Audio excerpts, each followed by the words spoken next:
Gabbitt Media.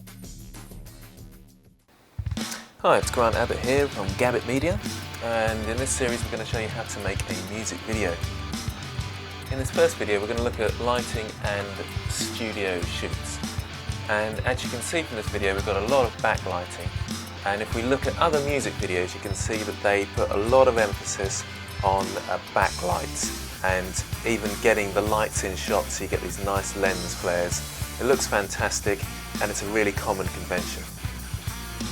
So I'm going to show you two ways of doing that. One's a cheap way, using halogen lamps or work lights that you'd expect to see in a hardware store, and they usually go for around £15 each. The other one is a more expensive way, and that's using a set of small halogen lights. So as you can see from this version, which we'll call the expensive version, although it's not that expensive, we've set up the lights in the background behind Darren, who's our lead singer, and when it shines through into the camera it gives this really nice look. Especially when we're close in and we're focused on Darren, the lights in the background are slightly out of focus so they're blurred. It looks really great.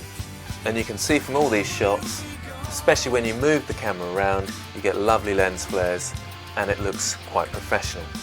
I've also put a light leak filter on top, but I'm not going to go into that this time. It just adds that little bit of flair. Then we've got a cheaper option, which is the halogen lamps. And you can see from these shots it's far more vibrant, but you're still getting the same sort of effect. Again, I put the light leaks over the top, but you move the camera around, you get these lovely lens flares, and it still looks very professional. And remember, these halogen lamps are only £15 each. The frustrating things about the halogen lamps is that you get no barn doors, so you can't control the light very well, and they have very yellow stands, so you might want to cover those up with a bit of black card or something.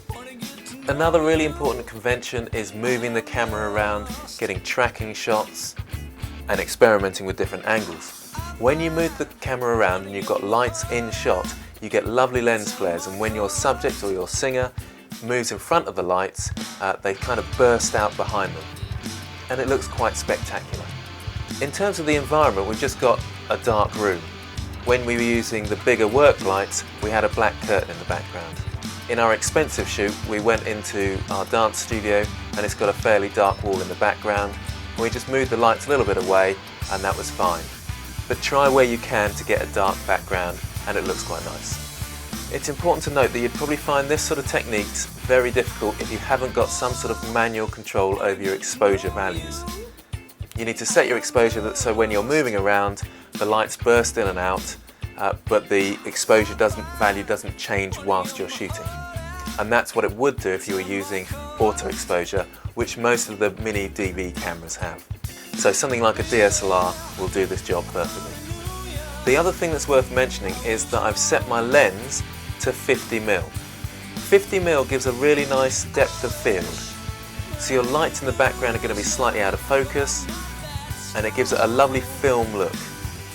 The only problem with using 50mm, particularly on the crop sensor cameras like the 600D, you have to watch out for camera shake.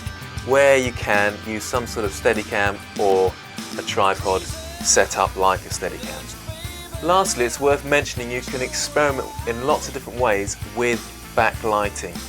I've seen videos where they've used car headlights, so they've just parked a few cars in the background, put the band in front of them, put the headlights on, and they've set up their own backlights very cheaply. Other times I've seen people use street lamps in the background, and the main thing is just to experiment with that sort of lighting. An important thing about it is to use a very bright light. Then you can set your exposure values to that, and the rest of the background should go quite dark. Thanks for watching.